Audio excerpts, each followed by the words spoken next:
Halo, kembali lagi bersama Ngondek, ngobrol dengan Kolabora. Hari ini kita kedatangan seorang wanita cantik, tamu kita, yaitu Mbak Rista Swastika CFP. Mbak Rista, apa kabar? Alhamdulillah baik, Mas Ernest. Mas Ernest, apa kabarnya?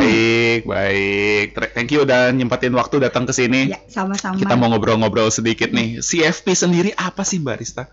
Oke, langsung ya ditanya CFP itu apa? Iya, benar. Soalnya Mbak Rista Swastika CFP. CFP itu apa sih? Mungkin banyak dari teman-teman Kolabora juga belum tahu nih. Oke, nah buat teman-teman Kolabora, CFP itu adalah Certified Financial Planner. Artinya seorang perencana keuangan, gitu Mas Ernest. Jadi yang telah tersertifikasi ya. Betul, udah ada lisensinya. Jadi istilahnya kayak dokter nih, gitu ya. Dokter kan udah spesialis.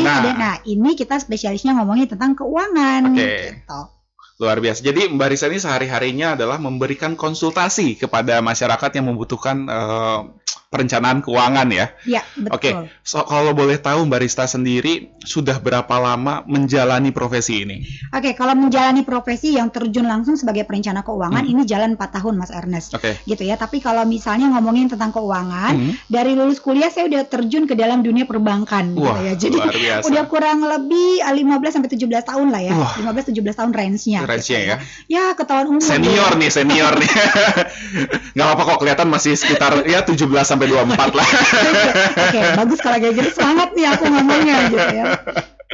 Nah, selama itu berarti 4 tahun sampai 5 tahun yang fokus di perencanaan keuangan. Nah, kira-kira buat sobat-sobat Kolaber sekalian juga biar mereka tahu seberapa penting sih perencanaan keuangan di hidup kita. Oke, berapa penting kalau ditanya sama gini, seberapa penting sih kamu punya pacar? Oke. Mas Ernest jawab, seberapa penting Anda punya pendamping? Aduh, berat nih kalau ditanyain kayak gini. Penting-penting nggak penting. Jawabannya penting-penting nggak penting. Jadi jawabannya adalah sama, penting buat orang yang merasa itu memang penting banget untuk punya perencanaan keuangan, dan biasa aja dan nggak penting buat orang yang ngapain sih gua ngatur-ngatur duit gitu kan. Gitu. Jadi pertanyaannya kalau dibilang penting, kalau menurut saya pribadi itu bukan penting lagi, tapi sangat-sangat penting. Ibaratnya seperti gini, kenapa sih perencana keuangan itu kita perlu ada? Ibarat kayak gini, aku dari rumah nih, daerah Bekasi misalnya, aku mau ke Kolabora, dan aku nggak tahu jalannya Kolabora.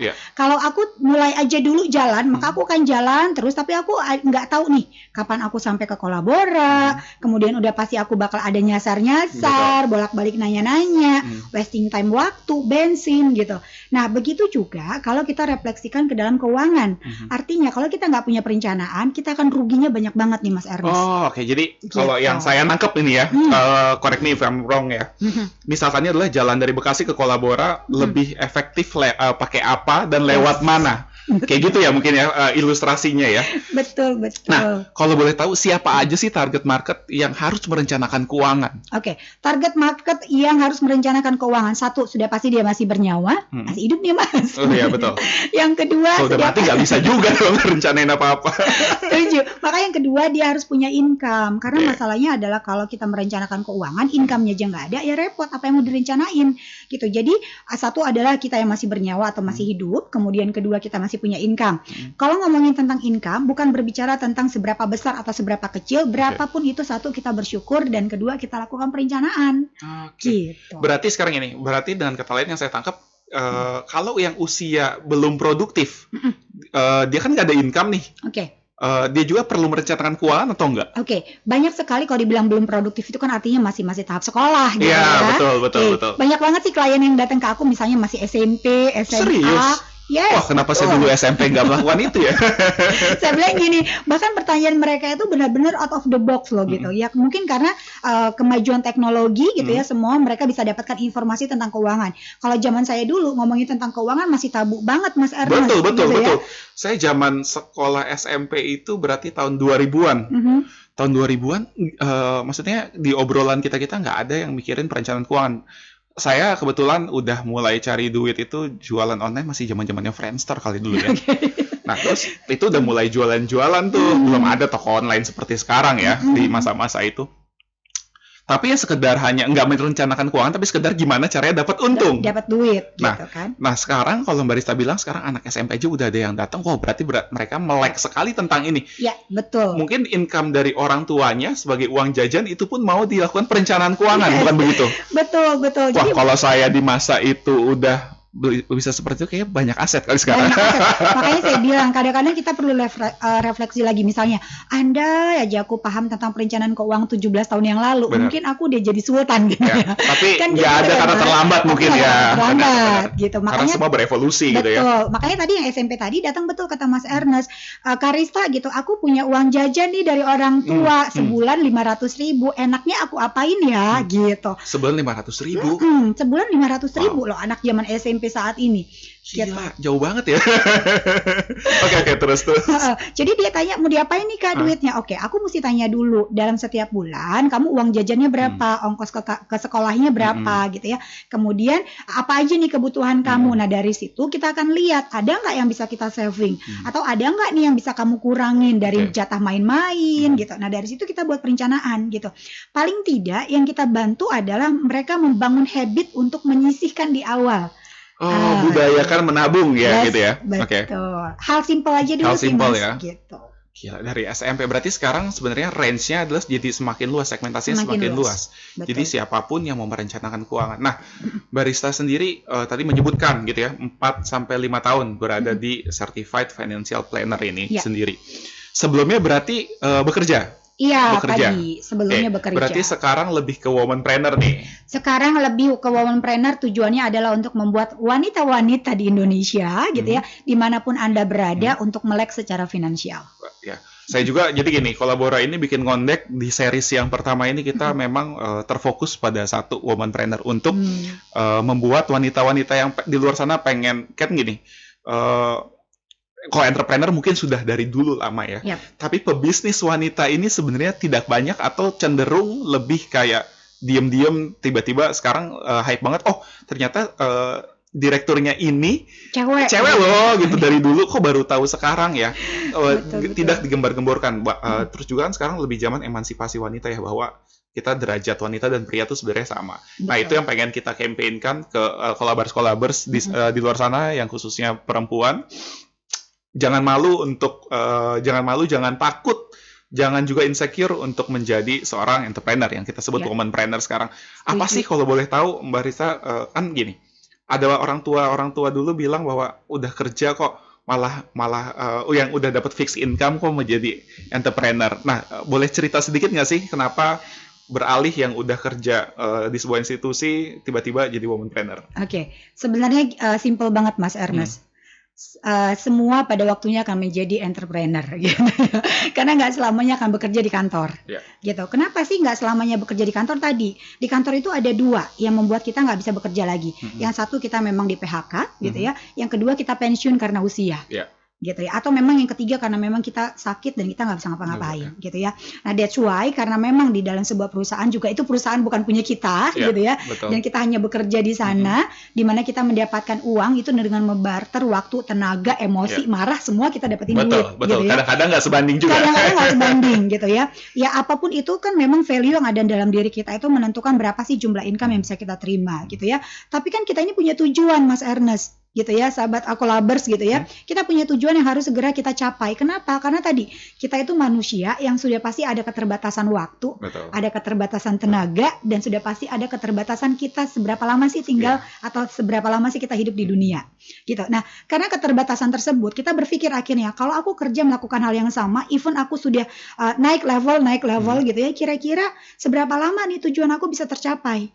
Gitu. That's why akhirnya memutuskan flexibilitas time katanya gitu kan. Yang ditawarkan adalah fleksibilitas time-nya gitu.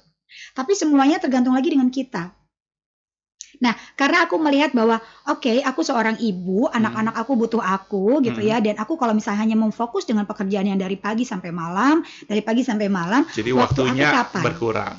Waktu aku kapan? Dan aku butuh sebuah pekerjaan gitu ya Mas Ernest ya, yang dimana aku bisa menjalankan dan bisa membagi ilmu aku juga bisa meng-hire orang untuk bekerja sama gitu ya, sukses bareng-bareng, tapi aku nggak kehilangan waktu dengan suami dan anak-anak. Gitu. Dan sudah pasti lebih pertimbangan waktu ya. Yes, betul. Nah tiba-tiba sih jadi kepikiran nih, kalau semua mau jadi entrepreneur, terus yang kerja di kantor, yang kerja di institusi siapa? Ini pertanyaannya menarik banget gitu ya. Nah, jadi buat teman-teman menjadi seorang entrepreneur itu kan dalam tanda kutip ya gitu ya. Kalian kalau ngomongin entrepreneur sudah pasti akan menjadi pengusaha, modalnya besar gitu. Nah, buat kamu yang masih baru lulus, semua sukses. Betul. Ya, buat kamu memang yang kamu melihat nih dalam diri kamu value-nya baru lulus, belum punya kemampuan apa-apa dalam arti kata belum terlalu yang punya pengalaman, ada baiknya adalah kalau one day kamu menjadi seorang entrepreneur, ada baiknya kamu kerja kantoran dulu nih. Dari sana income-nya kamu rencanain, kamu sisihin. Luar biasa. Ini masuk lagi ya ke financial planner. betul Mas. Jadi direncanain semua tuh tetap berencana ya. Jadi memitigasi resiko mungkin. Betul. Oke, jadi saya agak ada ilustrasi sedikit. Mungkin kerja 5 sampai 10 tahun dulu ngumpulin ilmu, nyari relasi. Betul. Terus kemudian mulai merencanakan, kira-kira kalau saya saving segini tiap bulan di tahun ke-10, saya bisa bangun sebuah usaha. Yes. Gitu. Seperti itu. Dan juga dilihat lagi ya tentang apa yang mereka punya ide atau punya spesifikasi skill mereka, mungkin ya seperti itu. Betul. Wow, oke. Nah, kalau boleh tahu nih sedikit ngomongin dapur. Oke. Lebih gede mana? Kerja kantoran apa jadi entrepreneur? Oke. Semuanya ada porsinya masing-masing. Betul. Gitu ya. Kalau kita kerja kantoran, kita dapat fixed income. Gak usah pusing setiap tanggal 25, 10 atau tanggal 1 whatever itu tanggal gajian, uang udah masuk rekening. Gitu. Tapi kan kita juga dituntut untuk bekerja dari Senin sampai Jumat. Betul. Gitu ya, dari jam 8 sampai jam 5, belum termasuk lembur. Gitu ya. Belum termasuk beban dan lain-lain gitu ya. Nah, kalau misalnya kita menjadi seorang entrepreneur, kita yang memanage waktunya. Kita yang menentukan kita mau punya income berapa hari ini, gitu ya. Kita yang mengatur diri kita sendiri. Berarti baik lagi planning lagi setiap sebulan. Kalau misalnya tanggal 25 gajian, berarti kalau mau jadi seorang entrepreneur harus dilihat dulu nih. Kalau mau lebih dari itu, berarti saya harus menghabiskan waktu berapa lama dalam sehari. Betul. Nah, ada kendala nggak sih selama jadi womanpreneur ini? Kendalanya saat ini sih nggak ada kendala gitu ya. Karena kalau misalnya kita fokusnya sama kendala, yang ada kita alasan nih, nggak akan pernah maju. Gitu. Kalau dibilang kendala, sudah pasti ada kendalanya gitu. Kendalanya adalah, ya kita akan berpikir bahwa, aduh siapa lagi nih ya kliennya? Oke, kemana lagi ya? Target gue gimana nih cara untuk dapetinnya gitu. Tapi kendala itu kita jadikan untuk motivasi gitu ya, untuk jadi memperluas link lagi, memperbesar lagi. Akhirnya kita jadi kreativitas kita muncul gitu Mas Ernest. Oke, jadi berpikir juga relasi kita di mana lagi ya, networking sama siapa ya. Yes, betul. Berarti sebenarnya kalau begitu menjadi womanpreneur ini nggak sekedar punya skill juga, punya relasi, terus kemudian berkomunitas dan juga istilah katanya berarti kita harus kreatif. Ini harus kita tawarkan ke siapa lagi ya.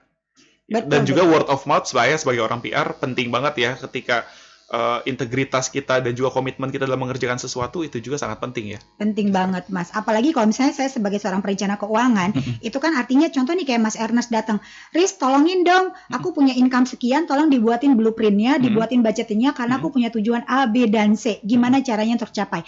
Dan itu kan kita yang memikirkan bagaimana strateginya, karena memang hidup ini butuh tadi perencanaan dan strategi. Strategi, betul. Sama ya. Dan tujuan akhir apa yang ingin kita capai? Yes. Benar. Ngomong-ngomong barista ini sibuk sekali loh, saya nggak mungkin minta tolong seperti itu. Sehari mungkin kliennya udah ratusan kali yang barista. Kalau untuk sebulan. Saat ini sih, kalau untuk klien yang berbayar ya, berbayar itu kita udah di 100 lebih. Wow. Gitu ya, berbayar ya, yang berbayar. Belum lagi yang konsultasi yang free gitu ya, baik lewat chat atau tiket yang di aplikasi kita di Financialku, atau misalnya kita kasih free 20 menit by phone, by Google gitu, kita kontak gitu. Jadi ada free konsultasi juga. Nah, teman-teman yang belum tahu barista ini jadi partner ya di finansialku.com. Sebuah aplikasi perencanaan keuangan yang sangat luar biasa menurut saya. Dari saya dulu ngelihat apa sih nih perencanaan keuangan sampai akhirnya sekarang wah keren nih. Dan juga sekarang lagi berkembang pesat. Coba download, nanti ada kode-kode promonya, nanti kita kasih di link deskripsi di bawah. Nanti bisa ketemu juga sama barista kalau kalian mulai kayaknya perlu deh merencanakan keuangan. Dan menurut saya semua orang segala usia perlu. Dan tidak ada kata terlambat. Betul banget. Dan segala lini bisnis, segala lini kehidupan membutuhkan uang, Mas Ernest. Betul. Barista kalau boleh tahu sedikit nih, mengorek sedikit nih, kasih bocoran dong ke Collabers. Apa sih masalah yang paling utama dalam mereka yang ingin merencanakan keuangan? Misalkan ya, saya contohkan, saya ingin membeli rumah. Income saya misalkannya di atas UMR sedikit, atau mungkin di UMR. Kira-kira banyak kan yang berkecil hati. Saya lihat curhatan-curhatan di sosial media. Gimana mau beli rumah kalau gajinya cuma UMR? Sedangkan harga properti udah wow banget. Gitu ada yang curhatan gimana mau nikah, sampai ada di suatu platform mengumpulkan donasi untuk menikah. Gitu. Menurut saya kok sekarang makin kesini zaman makin lucu ya. Nah, kalau boleh tahu apa sih alasan terbesar mereka sehingga mereka nggak bisa saving? Oke. Nggak bisa merencanakan keuangannya gitu. Alasan masyarakat kita tidak bisa saving, tidak bisa merencanakan keuangan. Yang pertama adalah karena memang dari awal tingkat literasi keuangan di negara kita ini masih sangat rendah, gitu ya. Walaupun nggak rendah-rendah banget, sudah ada kemajuan dengan adanya digital, dunia digital, semua orang sekarang bisa mengakses, gitu ya. Nah, kemudian yang kedua, memang habit ini sulit banget untuk dibangun, Mas Ernest, gitu ya. Jadi latar belakang pola asuh, keluarga juga sangat berpengaruh, gitu ya. Kalau yang berpengaruh dia sudah biasa hemat, maka dia akan menjadi hemat gitu. Tapi kalau misalnya dia dididik dengan pola asuh yang hedon gitu ya, yang suka mengeluarkan duit sembarangan tanpa perencanaan, dia akan terbentuk seperti itu gitu ya. Nah, permasalahan banyak sekali yang datang ke kita adalah tadi yang curhatan-curhatan yang Mas Ernest sebutkan tadi gitu ya. Satu, gimana mau beli rumah, income-nya aja segini gitu ya. Gimana mau nikah, pacarnya mintanya ini itu nggak ada gitu ya. Apalagi lagi viral, biar hidup kamu aman sampai pensiun mesti punya pasangan income-nya 250 juta. Aduh, gitu. Nah itu dia gimana sampai 250 juta. Gitu ya. Jadi teman-teman kolaber sebenarnya nggak usah terlalu stres banget gitu ya. Sebenarnya gini, income itu tergantung dari value apa yang kamu punya. Maka pastikan kamu memang memiliki value yang benar-benar bisa memiliki income yang besar. Gitu ya. Jadi masalahnya bukan masalah income kecil atau besar aja. Income besar juga kalau kamu nggak ngaturnya dengan tepat juga akan habis gitu. Ada ya. pepatah bilang semakin besar pendapatan, makin besar juga yang kamu keluarkan. Iya. Gitu. Semakin besar gaya hidup kamu. Gitu. Iya, baik lagi gaya hidup. Terus kemudian juga, apalagi sekarang zaman e-commerce, ya, marketplace di mana-mana. Nggak perlu lagi untuk pergi. Kalau zaman dulu kan mau ngeluarin uang harus pergi ke mall dulu atau ke pusat perbelanjaan. Baru oke. Makanya dulu kalau saya itu zaman SMA nabung, kalau nggak mau keluar duit, jangan ke mall. Teman-teman ajak terus kayak, yuk kita pergi bareng segala macam. Nggak deh, masih bisa menghindar. Kalau sekarang nggak bisa menghindar, karena apa? Tinggal buka handphone gitu. Buka handphone, transfer barang dikirim. Nah itu gitu. Membuat menurut saya jadi apa ya? Jadi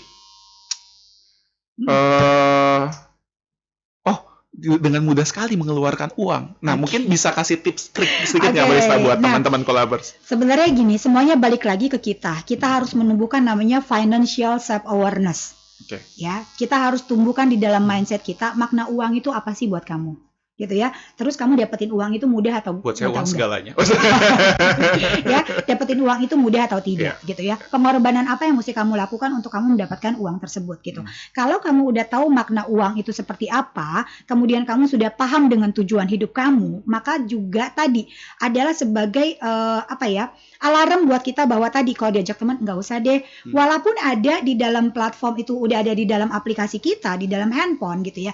Kalau tadi kita sudah menumbuhkan financial awareness kita ya, financial self awareness-nya udah sadar, nggak akan tergoda. Oke, jadi imannya harus kuat, benar ya? Harus sadar, contohnya gini, aku punya income 3 juta, kalau aku belanja 1,5 juta, kira-kira besoknya sampai akhir bulan makan apa ya gitu. Kalau misalnya kamu nggak bisa makan apa-apa, kayaknya nggak usah deh. Gitu, terus. Ya. Atau kalau misalnya aku income-nya 3 juta, tapi kepengen jalan-jalan ke luar negeri yang 20 juta, ya udah nabung aja dulu, gitu kan. Intinya kamu yang punya uang, kamu yang tahu mau kemana, dan jangan sampai gini prinsipnya, jangan sampai satu, kamu menyusahkan orang lain, kamu berhutang hanya untuk gaya hidup ya kamu aja, atau kamu berhutang untuk membuat pengakuan like and comment gitu ya, buat diakui oleh orang lain, nggak usah gitu. Karena pada saat kamu susah dan nggak punya duit, kamu sendiri yang ngerasain. Wah, gila. Saya dapat insight banyak nih hari ini dari Barista. Terima kasih Mbak Barista udah share bareng kita sama kolabers. Buat kolabers di rumah dan dimanapun kalian berada, finansial tuh berkantornya di Kolabora juga di Hayamuruk Plaza. Jadi kalau misalkannya lewat telepon kurang asik nih, kalian bisa download dulu dari rumah, terus kemudian siapin, kalian bisa datang ke sini juga ketemu dengan CFP-nya, nggak hanya Barista. Banyak yang Barista ya, ada 13 ya CFP-nya. Luar biasa, finansialku makin maju terus Barista. Thank you udah datang, thank you udah sharing sama kita. Insight baru juga buat saya dan buat teman-teman kolabers. Semoga sehat selalu. Amin. Bisnisnya lancar terus. Amin. Dan juga semakin meningkat, membesar. Oke. Dan juga jangan lupa merendah juga. Jadi besok-besok kalau diundang kolaborasi masih mau. Amin, udah pasti gitu ya. Kalau kita untuk edukasi, aku selalu siap, Mas. Oke, ada pesan-pesan nggak buat kolabers di rumah? Oke, pesannya buat kolabers adalah tadi kamu harus sadar gitu ya bahwa nyari duit itu nggak mudah gitu ya. Kemudian yang kedua, pada saat kita nggak punya duit itu rasanya mau mati gitu. Benar, ya. benar. Ya, sepakat gitu. saya. Pada saat kita lagi susah, nggak semua orang bisa bantu kita gitu ya. Walaupun mereka membantu, paling juga seadanya. Oke, gitu saya tambahin ya. sedikit. Jangan mengharapkan bantuan dari orang lain, tapi buatlah diri sendiri membantu diri kamu. Ya, setuju gitu ya. Jadi kamu harus terus mengembangkan value dalam diri kamu, karena kalau kamu berbicara nominal angka, maka itu akan relate banget dengan value yang ada dalam diri kamu. Jadi harus lakukan namanya self development. Kembangin kemampuan dalam diri kamu, karena sebenarnya kita itu dilahirkan dengan yang sama kok sama Tuhan gitu ya. Tinggal usahanya aja yang berbeda-beda ya. Betul. Jangan ngarepin rezeki udah ada ngatur, enggak. Rezeki adalah kita yang harus mengusahakan. Ya, betul gitu ya. Oke, terima kasih Barista. Sampai ketemu di lain kesempatan. Oke, kolabers, sekian ngondek kali ini. Sampai ketemu di ngondek episode selanjutnya. Terima kasih.